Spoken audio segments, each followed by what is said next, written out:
Olá, gente, é do portal É Fato Notícias e nós estamos aqui com o Dr. Euler Ribeiro Filho para falarmos a respeito de cirurgia plástica. Ele que é um cirurgião renomado aqui no Amazonas e eu quero falar um pouquinho e saber do seu trabalho, da sua trajetória. Imenso prazer estar podendo contribuir para o EFATO Notícias aqui e colocando em evidência a nossa especialidade. Hoje está muito em voga a procura por procedimentos não só estéticos, mas também procedimentos reparadores dentro da especialidade de cirurgia plástica. E motivados por essas mudanças, por essa plasticidade do corpo, existem também outras especialidades que tentam adentrar a especialidade da cirurgia plástica, causando, na maioria das vezes, danos, às vezes até irreparáveis para a população. Para o nosso telespectador aqui, para ele ter noção, um cirurgião plástico formado, ele precisa de 6 anos da escola de medicina, então passar no vestibular, cursar 6 anos de medicina, numa escola estadual, federal ou particular. Depois ele precisa se submeter a uma nova prova para ser residente de cirurgia geral. Então hoje são mais 2 anos no mínimo. Quando ele termina esse segundo estágio, ele precisa de um terceiro estágio, que são mais 3 anos de formação só em cirurgia plástica.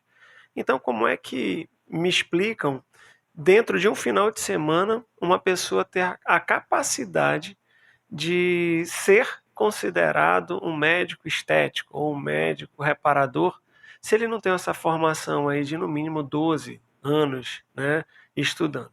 E quando você adentra a Sociedade Brasileira de Cirurgia Plástica, você tem categorias para galgar também, sendo o primeiro o título de especialista, depois associado e por último o titular. O titular é que tem todas as formações em termos de titulação mesmo. Então, você tem que desenvolver um trabalho ou mostrar a sua experiência dentro de um dado específico de técnicas ou reparadoras ou estéticas para você ter esse título tão sonhado que é titular em cirurgia plástica. E tanto as mulheres quanto os homens procuram hoje uma melhoria, né? Quando não a melhoria da qualidade do corpo que está exposto, às vezes uma reparação de uma situação, seja ela congênita ou adquirida, né? Então, às vezes tem aquelas alterações que a gente já nasce, e às vezes, por exemplo, pacientes com lesões de queimadura ou com lesões de traumas automobilísticos que a gente também intervém. O que nos procuram mais para reformar ou embelezar seria as 7 grandes cirurgias da plástica, né? Começando pela mama, o abdômen e a lipoaspiração, e depois a gente tem as nuances específicas da face, como as pálpebras, a região nasal, a região das orelhas e a face como um todo.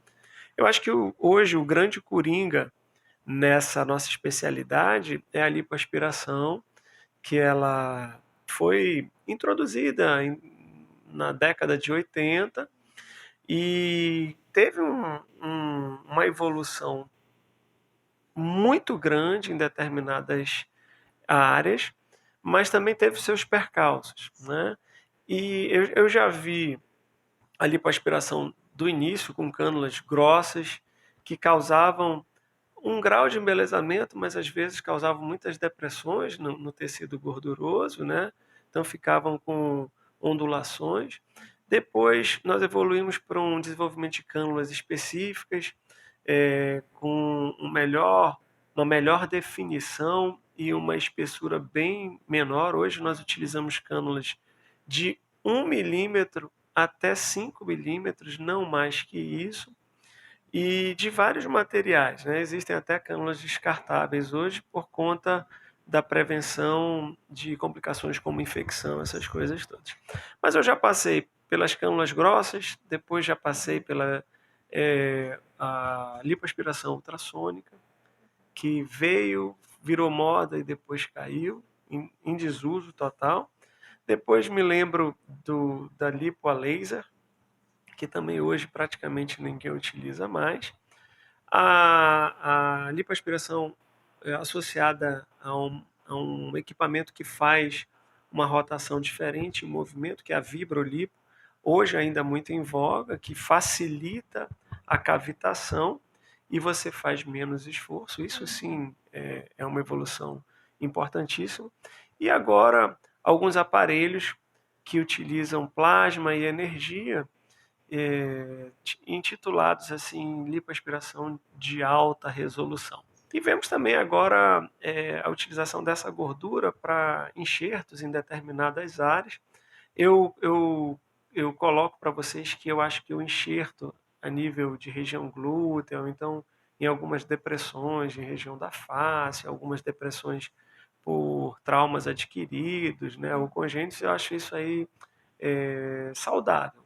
Agora, quando a gente parte para uma outra área de colocação de gordura para mimetizar ondulações musculares, ou então aquelas situações para mimetizar a pessoa que malha, eu não vejo isso com bons olhos, porque se a gente tivesse que ter gordura dentro do músculo, Papai do Céu tinha feito assim, né? E a gente não tem isso. Então, eu sempre advogo ao meu paciente a qualidade e a segurança, né? Então, às vezes, esses modismos, eles vêm, causam algumas situações, às vezes, irreparáveis e passam. E a gente volta para o tradicional. Para mim, hoje, a lipoaspiração mais segura continua sendo a de média definição, que é a tradicional, feita com a cânula única e exclusivamente, ou então com o vibrolipo. Então, isso é o que eu penso. Eu tenho 9% de procura do gênero masculino e 91% do gênero feminino. E o que é que elas procuram mais? Com certeza, as cirurgias reparadoras de mama, as cirurgias de aumento de mama, as cirurgias de diminuição de mama, né, e às vezes só a reposição da localização da mama. Imagina você se submeter a um procedimento cirúrgico de aproximadamente 3 a 4 horas de evolução, com uma modificação da arquitetura e da anatomia e da fisiologia, né, da função da mama total, e você colocar essa paciente para voltar às atividades quase que na sua generalidade, na sua totalidade, em 24 horas. Alguma coisa vai dar errado. Existem também as cicatrizes em L, que as pessoas elas falam que você poupa uma cicatriz, né? O T seria ao redor da areola, um T invertida, né? Isso, da areola até o sulco e no sulco. Aí, às vezes, a pessoa quer que faça só um L, né? Areola e um L para a lateral. Mas, assim, será que o médico que faz essa cirurgia, ele diz que a areola vai ficar rodada, que vai subir, né? Porque é o que na maioria das vezes acontece. Das vezes a gente não pode pegar uma única técnica e aplicar para todas as pacientes, porque as mamas são todas diferentes. Tem mamas que têm muita pele, pouco tecido gorduroso, mais tecido glandular. Tem mama que não tem excesso de pele, mas tem um excesso de glândula absurdo. Então, isso é o que eu falo, a técnica ela é ditada pela experiência do cirurgião e o que o paciente demonstra para você do anseio e o que tem de indicação para ele também. Então, cada caso é um caso. Os abdômenes hoje a gente lembra que existe o mini abdômen, que é quando a gente tira um fuso de pele, mas trata a musculatura, diferente de uma lipoaspiração com a retirada só de um fuso de pele. Tem o abdômen clássico, que a gente tem muito excesso de pele e tem que tratar também a musculatura.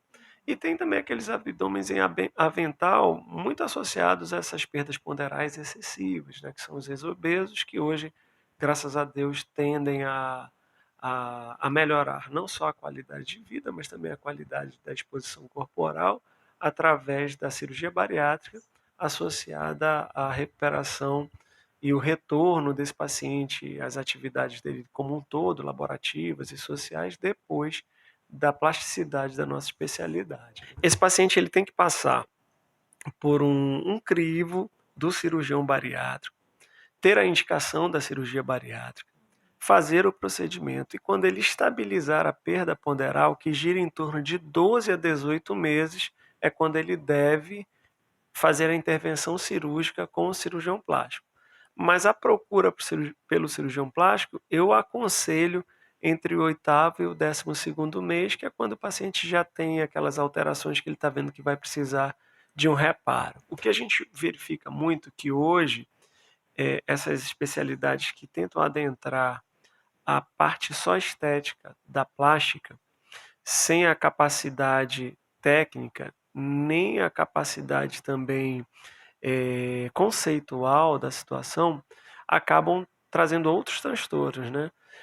Principalmente a região nasal, né? Com necrose de asas, necrose de região do dorso, alterações importantes da estrutura óssea, da estrutura cartilaginosa e também a alteração da função da respiração, porque um desabamento da estrutura óssea e cartilaginosa interfere diretamente na qualidade da respiração desse paciente. Isso aí causa doença. A doença fisiológica por falta da respiração adequada e a doença colocaria emocional por você não ter alcançado aquilo que você gostaria de alcançar. O paciente que procura preço, ele não está preocupado com o valor da saúde dele. Então, a cirurgia plástica tem qualidade e segurança dentro de um preço justo, né? Então, você, telespectador que está procurando só preço, eu te aconselho a procurar um especialista naquela área para que você tenha pelo menos qualidade e segurança do teu resultado. Na verdade, nós temos caracterizações, né, de peles espessas, peles de consistência moderada, né, de espessura moderada, e peles finas, né? Então, quanto mais tecido gorduroso ou então mais glândulas nós tivermos na pele, às vezes isso facilita o descolamento. A pele muito fininha, você tem que fazer o que a gente chama de esqueletização bem justa à cartilagem, bem justa à óssea, né? Essas outras peles um pouquinho mais grossas, às vezes você até diminui essa espessura também, retirando um pouquinho dessa gordura que está no permeio entre a pele em si e o tecido cartilaginoso ou ósseo. Então, tem as nuances, sim, e só com muita vivência você tem a capacidade, e utilizando lupas, né, adequadas, de verificar isso. Hoje, a tendência natural hoje é fazer a maioria dessas cirurgias de forma aberta, que seria aquela incisão na base do nariz, com uma exposição total dessa anatomia para que a gente tenha uma visão direta. Depois que você tem essa anatomia muito bem detalhada na sua cabeça, é que você pode tentar operar de forma fechada, porque você já tem a situação anatômica bem desenhada. A cirurgia plástica, ela realmente ela tem que ser considerada uma especialidade para situações muito características em que a pequena mudança às vezes é a chave da beleza, né? Às vezes a pessoa quer mudar muito, então ela perde a caracterização da sua origem. Ao invés de você reposicionar os tecidos, você faz aumento de volume dos tecidos, né? Então você fica com aquelas faces assim, inchadas, que a gente chama até de leoninas, né? Que fica muito preenchimento na região das maçãs, às vezes um alongamento de queixo, alongamento também do tamanho da mandíbula. E isso aí descaracteriza muito, né, a face do paciente. Quando você vai harmonizar a face, você pode harmonizar de várias maneiras. Você pode harmonizar melhorando a qualidade e os excessos de pele da região da pálpebra. Você pode harmonizar melhorando a qualidade e o reposicionamento nasal, né? Você pode harmonizar com o reposicionamento adequado das orelhas. Mas o que está mais assim na moda são esses preenchedores. Existem especialistas dentro da medicina que são capazes também de fazer essas modificações. Quem seriam eles? Os dermatologistas e os cirurgiões plásticos, né? Que eles têm noção do que está sendo feito. O pescoço é uma estrutura que nós temos que ter todo o cuidado possível, porque passam inervações importantíssimas. A vascularização não só venosa, mas também arterial, importantíssima. E se você não souber o plano que você está lipoaspirando, você vai adentrar cavidades importantes. Você pode machucar a tireoide, você pode machucar a traqueia, você pode machucar a jugular da paciente, você pode machucar uma artéria, né? Uma carótida da paciente. Isso causa transtornos absurdos. Então, a lipo da papada ela tem que ser bem avaliada, porque às vezes eu tirar o tecido gorduroso e não tirar a pele, eu vou trocar um tecido preenchido gordinho por um tecido flácido magro. Então a gente tem que ver qual é a indicação. Então tem a indicação às vezes só de tirar um pouco mais desse tecido para que a gente tenha uma cicatrização, uma retração cicatricial normal e evoluindo em torno de 30 dias para que a gente já tenha aquela caracterização de aparecer mais o ângulo da mandíbula, perder aquele segundo queixinho e quando baixar um pouco o queixo, o mento, né, não ficar aquele acúmulo. Então hoje a gente verifica descolamentos menores com reposição muscular e realinhamento muscular muito mais adequado, trazendo com isso um rejuvenescimento absurdo. Então, às vezes, quando você associa pálpebra, ponta nasal e a face, o paciente ganha em torno de 15 anos de rejuvenescimento. Então, isso eu chamo de harmonização. Não é preenchimento volumétrico, é reposição dos volumes adequados do paciente. E sim, uma paciente de 70 anos que já tem uma perda volumétrica de lábio, pega essa gordurinha, põe no lábio. Atenuou bastante o suco nasogeniano, bigode chinês, mas ficou uma nuance, pega um pouquinho de gordura ou um ácido hialurônico, preenche, entendeu? Porque tu imagina, eu preencher a face caída, eu só vou aumentar o volume. Então eu deformo, eu não reformo. Então essa é a base, né, do rejuvenescimento adequado, né, feito por um especialista, né? E essa visão tridimensional a gente não adquire da noite para o dia, né? Nada é da noite para o dia, né? Então a gente vai se adequando com a sua experiência, a sua experimentação, né? E aprendendo com quem já fez mais, né? Então geralmente o cirurgião muito mais velho é aquele cirurgião que opera bastante, claro, que tem cirurgião que é mais velho que não opera nada, porque não teve na sua formação um volume adequado. Mas aqueles cirurgiões que operam bastante, diariamente, têm muita vivência, né? Então, essa situação de você projetar em 3 dimensões, eu vejo quando eu vou fazer alguma coisa, como já vai ficar, né? Então, em um movimento que eu faço com a pinça, eu sei o excesso de pele que vai sair. No movimento que eu traciono um músculo, eu sei onde é que eu tenho que reposicioná-lo, né? Para trazer a pele para a posição adequada, né? Não é a posição que eu quero, é a posição que ela tem que estar. Então, o embelezamento ele não é só técnico, ele também tem que estar associado à plasticidade, né? E, quiçá, a forma como você vê o belo, né? E isso o tempo te ensina, né? E te ensina o que funciona e o que não funciona, o que é modismo e o que é para sempre. Essa parte artística da plástica, ela, ela pode ser aprendida, mas às vezes também ela já vem daquela pessoa que já tem uma sensibilidade diferenciada e que consegue é, extrair o belo, às vezes, de pequenos detalhes de reposicionamento, de pequenos preenchimentos, e não de modificações todas baseadas em um conceito específico, em uma técnica específica, né? Então, às vezes, você puxa um lado do rosto de uma forma e o outro um pouquinho diferente, porque o belo ele não é perfeito, né? Então, essas pequenas imperfeições é que te tornam mais bonitas. Eu gostaria de agradecer muito ao É Fato Notícia a possibilidade desses esclarecimentos todos à população. A Clínica Euler Ribeiro Filho é fácil de você encontrar. Nós estamos Dr. Euler Filho no Instagram, no Facebook. Temos o nosso site, né? No site nós temos até mais informações adequadas e você já tem o link direto para entrar em contato conosco.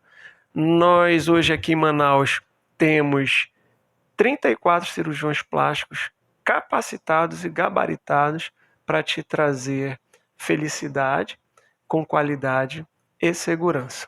Então, é de forma muito honrosa que eu dou essa entrevista aqui para a Fato Notícia, que é uma entrevista, na sua grande maioria, de esclarecimento para a população e para que você não caia em situações que você vai investir muito, receber pouco e ficar infeliz. Então, procure sempre um especialista. E cirurgia plástica é com cirurgião plástico.